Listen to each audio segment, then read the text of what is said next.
Assalamualaikum warahmatullahi wabarakatuh. Perkenalkan, kami dari kelompok 10 dengan anggota 1 Alia Dewi Aprianti, 2 Desti Stianisi, 3 Sri Haryanti Ningsih, 4 Dewi Ningsih. Di sini kami akan mempresentasikan hasil diskusi kami mengenai salah satu materi dalam konsep besar bahasa Indonesia, yaitu kalimat. Dalam materi ini terdapat 2 pokok bahasan. Yang pertama, unsur-unsur kalimat, dan yang kedua, jenis-jenis kalimat.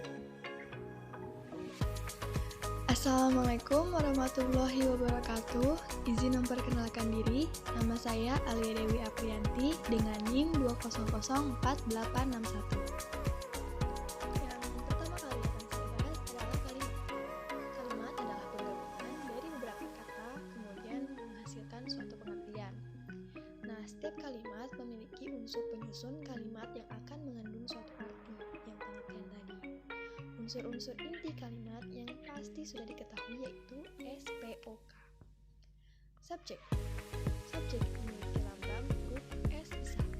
Di dalam pola kalimat bahasa Indonesia, subjek berada sebelum predikat, kecuali jenis kalimat inversi. Subjek umumnya berujung nomina, tapi kadang pada suatu kalimat tertentu, kategori lain bisa menggantikan subjek ini. Secara umum, subjek itu bisa berupa kata benda, nama panggilan orang, hewan, tumbuhan, benda, dan sebagainya. Yang kedua, ada predikat.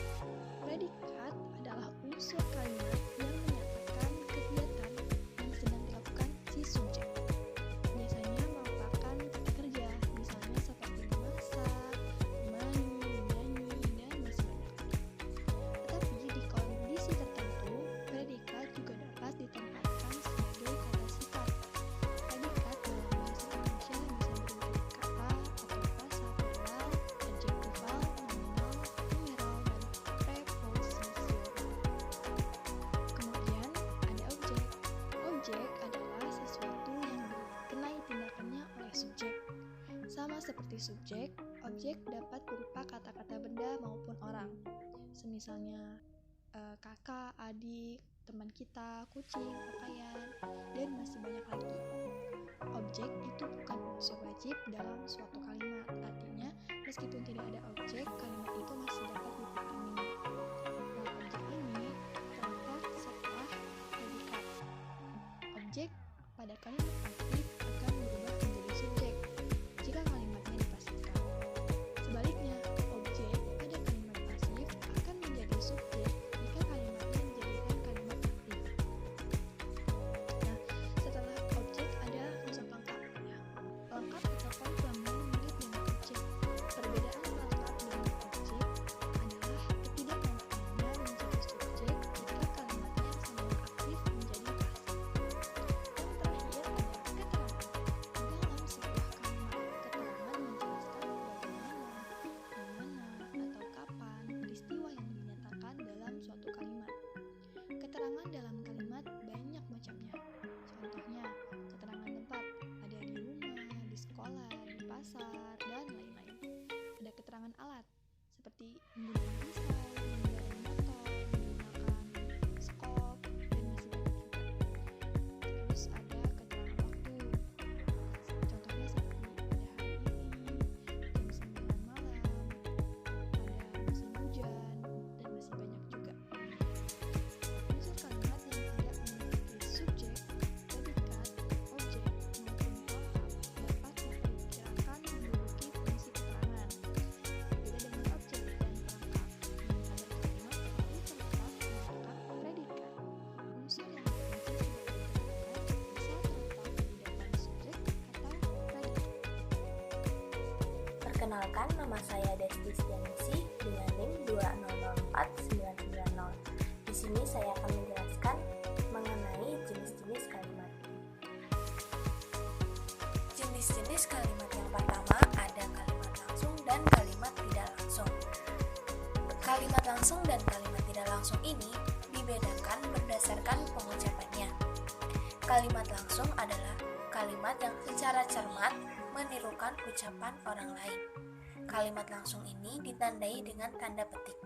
Contohnya, Ibu berkata, titik dua, tanda petik buka, Andi, jangan meletakkan sepatu di sembarang tempat. Tanda seru, tanda petik tutup. Sedangkan kalimat tidak langsung adalah kalimat yang menceritakan kembali ucapan atau perkataan orang lain. Kalimat tidak langsung ini sudah tidak ditandai lagi dengan tanda petik, melainkan diubah menjadi kalimat berita. Contohnya, kakak berkata bahwa buku itu harus segera dikembalikan. Jenis-jenis kalimat yang kedua ada kalimat inti dan kalimat non-inti. Kalimat inti disebut juga kalimat dasar yang mengandung pengertian kalimat yang dibentuk dari klausa inti yang lengkap, bersifat deklaratif, aktif, netral, dan afirmatif. Contohnya yang pertama ada nenek datang, yang kedua nenek membaca komik. Kalimat inti bisa diubah menjadi kalimat non-inti dengan berbagai proses transformasi, seperti transformasi pemasifan, transformasi pengingkaran, transformasi penanyaan, transformasi pemerintahan, transformasi pelepasan, dan transformasi penambahan. Contohnya ada komik dibaca nenek. Yang kedua ada bacalah komik itu. Jadi bisa berupa kalimat perintah. Jenis kalimat yang ketiga ada kalimat tunggal dan kalimat majemuk. Kalimat tunggal adalah kalimat yang memiliki satu klausa saja. Contohnya, nenekku masih cantik. Lalu ada burung itu bernyanyi sepanjang hari. Sedangkan kalimat majemuk adalah kalimat yang memiliki klausa lebih dari satu. Kalimat majemuk ini dibedakan menjadi 3 jenis. Yang pertama ada kalimat majemuk koordinatif, yang kedua kalimat majemuk subordinatif, dan yang terakhir ada kalimat majemuk kompleks. Kalimat majemuk koordinatif adalah kalimat majemuk yang klausa-klausanya memiliki status yang sama, setara, atau sederajat. Contohnya, dia membuka pintu, lalu mengiyakan kami masuk. Kalimat majemuk koordinatif ditandai dengan adanya konjungsi temporal sederajat. Dari contoh, kita bisa melihat ada kata lalu. Nah, kata lalu ini merupakan contoh dari konjungsi temporal sederajat. Contoh lain konjungsi temporal sederajat yaitu ada kemudian, selanjutnya, sebelumnya, dan sesudahnya. Perkenalkan, nama saya Sri Haryanti Ningsih dengan nomor NIM 2009278. Di sini saya akan melanjutkan materi jenis-jenis kalimat majemuk. Jenis-jenis kalimat majemuk yang kedua ada kalimat majemuk subordinatif. Kalimat majemuk subordinatif adalah kalimat majemuk yang hubungannya antara klausa-klausanya tidak setara atau sederajat. Contohnya, nenek membaca komik ketika kakek tidak ada di rumah. Dan yang ketiga, kalimat majemuk kompleks. Kalimat majemuk kompleks adalah kalimat majemuk yang terdiri dari 3 klausa atau lebih, di mana ada yang dihubungkan secara koordinatif dan ada pula yang dihubungkan secara subordinatif. Contohnya, nenek membaca komik karena kakek tidak ada di rumah dan tidak ada pekerjaan lain yang harus diselesaikan. Jenis kalimat yang keempat ada kalimat mayor dan kalimat minor. Kalimat mayor adalah kalimat yang klausanya lengkap, sekurang-kurangnya memiliki unsur subjek dan predikat. Contohnya, nenek berlari pagi. Sedangkan kalimat minor adalah kalimat yang klausanya tidak lengkap, yang hanya terdiri dari subjek, predikat, objek, ataupun keterangan saja. Contohnya, sedang makan. Jenis kalimat yang kelima ada kalimat verbal dan kalimat nonverbal. Kalimat verbal adalah kalimat yang dibentuk dari klausa verbal atau kalimat yang predikatnya berupa kata atau frase yang berkategori verba. Jenis atau tipe verba itu ada 2. Yang pertama, kalimat transitif. Kalimat transitif adalah kalimat yang predikatnya berupa verba transitif, yaitu verba yang biasanya diikuti oleh sebuah objek jika verba tersebut bersifat monotransitif dan diikuti oleh 2 buah objek jika verbanya berupa verba bitransitif. Contohnya itu, Dika menendang bola. Dika menendang bola termasuk verba monotransitif. Yang kedua, Dika membelikan Nita sebuah kamus bahasa Inggris. Nah, itu termasuk verba bitransitif. Yang kedua, ada kalimat intransitif. Kalimat intransitif adalah kalimat yang predikatnya berupa verba intransitif, yaitu verba yang tidak memiliki objek. Contohnya, nenek menari. Terus, ayah membeli. Contohnya, nenek menari. Ayah belum datang.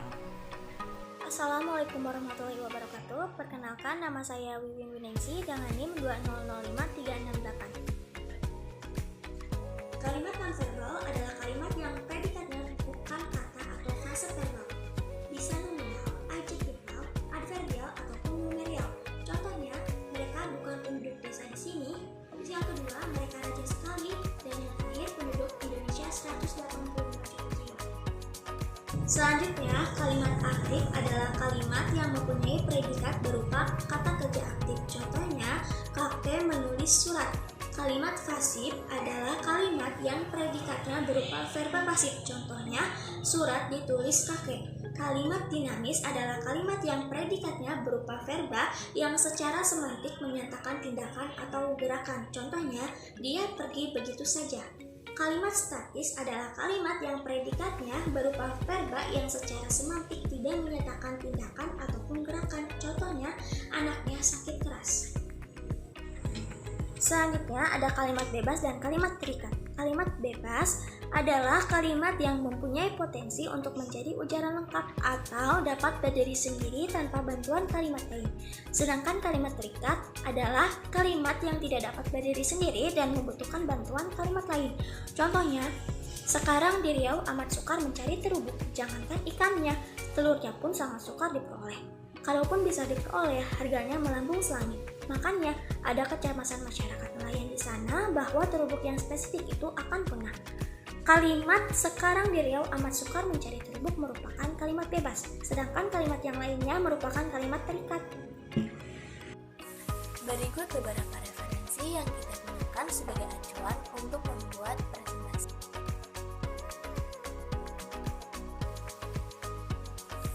Terima kasih. Sekian dari kelompok kami. Mohon maaf bila ada kesalahan. Wassalamualaikum warahmatullahi wabarakatuh.